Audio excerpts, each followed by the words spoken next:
Տիկին Նանյան, Կիրակի օրը Հովանավանք դուք գնալու եք։ Ես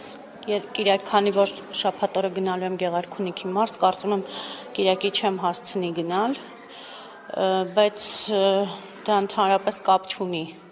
այդ օրվա հետ։ Եթե զբաղված չլինեք, կգնաք։ Այո, կգնա իհարկե։ Բայց քանի որ այնտեղ ես գիտեմ, որ շատ մարդիկ են լինելու Հովանավանքում,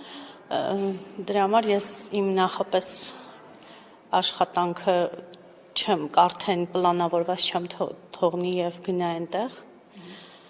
Բայց եք ենթադրում, որ շատ կլինեն մարդիկ։ Չեմ ենթադրում, վստահ եմ, որ շատ կլինեն։ Ականատես կլինեք դուք ինքներդ։ Ոչ, Նիկոլ Փաշինյանն այստեղ կապ չունի, այստեղ մարդկանց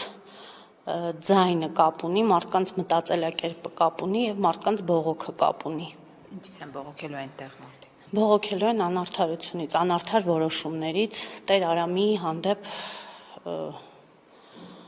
ուղղված։ Այսինքն Հովանավանքում հիմնական խնդիրը Տեր Արամին կարգալույծ անելը չեղարկելն է լինելու։ Այո, ես կարծում եմ այո։ Եվ դրա իրավունք ունի միայն ժողովուրդը։ Տեսեք, եկեղեցին պետությունից առանձին կառույց է, որտեղ կան խորհուրդներ, որտեղ որոշումները կայացվում են վեհափառի ղեկավարությամբ եւ վեհափառը որոշել է, որ նա չպետք է ծառայի այլևս եկեղեցուն։ Ինչու է իշխանությունը կամ Նիկոլ Փաշինյանը որոշել, որ այդպես չի։ Շատ լավ, Ռուզաննա ջան, ես հիմա եկեղեցու մասին եւ Աստծո խոսքի մասին կասեմ հետևել 10 պատվիրանները։ Ես եմ քո Տեր Աստվածը, ինձանից բացի ուրիշ աստվածներ չունենաս, քեզ համար կուրք չշինես, քո Տեր Աստծո անունը դատարկ տեղը չտաս, շաբաթ օրը սուրբ պահիր, պատվիր քո հորը եւ մորը, որ երկար օրեր ունենաս երկրի վրա, մի սպանիր, մի շնացիր, մի գողացիր, սուտ վկայություն մի տուր, մի ցանկացի քո դրացու որևէ բանը։ Ես սա հիշեցրեցի մեր եկեղեցականներին բարձրաստիճան, չնայած էլի եմ հիշեցրել ազգային ժողովի ամբիոնից եւ հիմա ձեզ հարց եմ ուզում տալ, կա այս պատվիրաններից 10 պատվիրաններից գեթ մեկը, որը եկեղեցականների կողմից խախտված չէ։ Դուք ինչու եք բոլորին նույն ձևով։ Ես բոլորին չեմ ասում, ես ասում եմ այն բարձրաստիճան եկեղեցականների մասին, որոնք կարգալույծ են անում հոգևորականներին օրինակ ցույցի չգնալու համար, օրինակ խնդիրների մասին բարձրաձայնելու համար։ Նանյան, տեսեք, կառավարությունը ունի ղեկավար եւ կառավարության ղեկավարն է որոշում, հիշեք նաեւ Նիկոլ Փաշինյանն ասում էր կառավարությունը ես եմ, որ պաշտոնյան ինչպես անի, ինչ անի, ինքն է որոշում հրահանգներ տալիս։ Եկեղեցին էլ ունի որպես կառույց իր վերադասը եւ նա է որոշելու։ Այս պարագայում ինչպես է ստացվում Նիկոլ Փաշինյանը կարող է որոշել, բայց վեհափառը չի կարող որոշել։ Շատ լավ, իսկ Նիկոլ Փաշինյանը մտել է եկեղեցի եւ վեհափառի փոխարեն ինչ-որ որոշումներ կայացրել է վարչապետը։ Եթե ասում է ինձ համար կարգալույծ եղած չի նա։ Ոչ, նա երբեք չի մտել եկեղեցի այնքան ժամանակ, քանի եկեղեցին չմտավ քաղաքական դաշտ։ Իսկ եկեղեցին ինչ իրավունք ունի մտնի քաղաքական դաշտ եւ քաղաքական մարմինների փոխարեն որոշումներ կայացնի։ Օրինակ ինչ որոշում է կայացրել քաղաքական ուժերը նրա ինչ որոշման են հետևել կամ հանրությունը այդ որ որոշման հետևից է գնացել քաղաքական եկեղեցու կողմից տրված։ Միայն մենակ այն հայտարարությունը, որ ասում էր պետք է Նիկոլ Փաշինյանը հրաժարական տա, դա արդեն քաղաքական խոսույթ է եկեղեցու կողմից։ Իսկ եկեղեցին ինչ իրավունք ունի նման հայտարարություններ անելու։ Այսինքն հիմա եկեղեցին հետապնդվում է, որ Նիկոլ Փաշինյանի հրաժարականն է պահանջել վեհափառը։ Եկեղեցին չի հետապնդվում։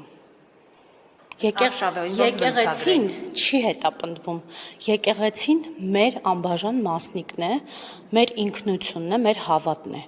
Եկեղեցին ընդհանրապես կապ չունի եկեղեցում գործող անհավատ մարդկանց հետ։ Ես չեմ ասում հոգևորական, նրանք հոգևորի հետ ընդհանրապես կապ չունեն։ Եթե սուրբ,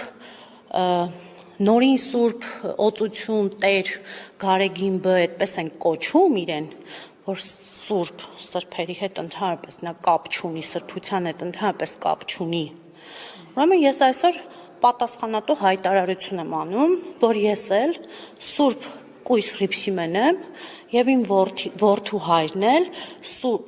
Սիրահարների բարեխոս Սուրբ Սարգիսն է։ Ուրեմն ես նման հայտարարություն եմ անում այսօրվանից այդպես պատասխանատու։ Նա սրբության հետ ընդհանրապես կապ չունի,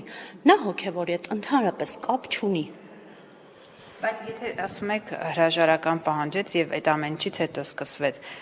եթե իշխանությունը այս ձեր նշած խնդիրների մասին գիտեր, ինչու ավելի վաղ, միջև հրաժարականի պահանջը չէր բարձրացնում, որ եկեղեցում խնդիր կա, եկեղեցի բարեփոխվի, ինչպես ինքն է ասում, առողջացիր։ Տեսեք, երբ որ վարչապետը եկավ քաղաքական դաշտ, երբ որ արդեն եկավ իշխանության, նա շատ մեսիջներ ուղարկեց տարբեր գերատեսչություններին։ Օրինակ, ասաց, որ մենք այլևս, որ իշխանությունը այլևս չի խառնվելու դատական պրոցեսներին եւ դատարանը անկախ է։ Ասաց, որ Բաղրամյան 26-ից չի ստանալու ոչ մի դատավոր հրահանգ դատելու կամ, չգիտեմ, որոշումներ կայացնելու հարցում։ Այդ նույն մեսիջը ուղղված էր բոլոր գերատեսչություններին, որ ամեն մեկը պետք է զբաղվի իր գործով։ Իսկ երբ ամեն ինչ խառնվում է իրար եւ եկեղեցին սկսում է չզբաղվել իր գործով, այլ զբաղվել քաղաքականությամբ, մեր գործընկերները շատ ճիշտ ասացին, թող կուսակցություն ստեղծեին եւ բարձրաստիճան հոգեվորականները եւ զբաղվեին քաղաքականությամբ։ Հիմա կաթողիկոսը չի պատրաստվում հեռանալ, ինչ եք անելու։ Ճիշտն ասած, այդ հարցը ինձ տված չէ, բայց ես կարծում եմ, որ նա կհեռանա։ Ինչ ճանապարհով։ Չգիտեմ ինչ ճանապարհով, բայց նա պիտի հեռանա։ Լավ, ենթադրենք այդ տարբերակն էլ քննարկենք։ Կաթողիկոսին ձեզ հաջողվեց հեռացրեցիք։ Եկեղեցին այդ իրավիճակում դուք ինչպես եք տեսնում եկեղեցու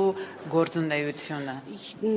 Ես եկեղեցական չեմ, Ռուզաննա ջան, ես այդ օրենքներին չեմ տիրապետում։ Ես հասկանում եմ, որ իշխանությունն է որոշում, բայց ես չեմ, որ պետք է որոշեմ, թե եկեղեցին ինչ օրենքներով, ես չգիտեմ իրենց օրենքները ամենայն մանրամասնությամբ, քանի որ ես հավատացյալ եմ, բայց ոչ եկեղեցական, ոչ աստվածաբանական ֆակուլտետն եմ ավարտել, որ իմանամ այդ հանելն էլ չէ, կանոնակարգով չեք անում, դուք ասում եք գնաց պետք է նա հեռանա։ Կանոնակարգով ենք անում, ասում ենք նա պետք է հեռանա, նա իր կամքով պետք է հեռանա, որովհետև եթե մարդը հոգևորի հետ կապ չունի, եթե մարդը եկեղեցու հետ կապ չունի, եթե մարդը ժողովրդի հետ ընդհանրապես կապ չունի, ես մի օր չեմ տեսել իրեն ժողովրդի մեջ։ Ինչու որ չեմ ասի, օրինակ Վազգեն առաջինի մասին։ Ես իմ բազմիցս եմ տեսել ժողովրդի մեջ։ Բայց ես Գարեգին կաթողիկոսին, Կտրիչ Ներսիսյանին երբեք չեմ տեսել մի օր ժողովրդի մեջ։ Բացի այն, որ ինքը պատարակներ անում, միայն այո, նա մենակ այդքան այդ տարածքի մեջ պատարականելուց հետո ինչ որ այդքան տեղում զբոսնում է ու գնում է։ Վերջ, դա կաթողիկոսի կեցվածք չէ։ Կաթողիկոսը պետք է ժողովրդի մեջ լինի, կաթողիկոսը պետք է քարոզի ժողովրդին հոգևորը, պետք է ժողովրդի մեջ սերմանի միասնություն, բարություն, նա պետք է հոգևոր սննդի աղբյուրը լինի ժողովրդի։ Իսկ դուք, Ռուզաննա ջան, եւ մեր նման շատերը տեսել եք նման կաթողիկոսի կողմից նման վերաբերմունք ժողովրդի հանդեպ։ Տեսել եք։ Ախր մենք էլ դուք էլ շատ լավ գիտենք, չէ՞ որ ես տեսել եմ, որ պատարակների տարբեր արարողությունների ժամանակ նա դուրս է գալիս մարդկության ժողովրդի մեջ եւ ժողովրդին օրհնում է այդ եկեղեցու սահմաններում, որ ամենտեղ պետք է կաթողիկոսը եկեղեցու սահմաններում եւ ոչ սահմաններից դուրս։ Սահմաններից դուրս ամենտեղ կա թեմ, քահանաներ, նաեւ նա էլ պետք է լինի։ Նա պետք է լինի օրինակը բոլոր քահանաների, բոլոր հոգևորականների օրինակը, իսկ ինչպիսի օրինակ է նա։ Ինչպիսի օրինակ է նա օրինակ չէ։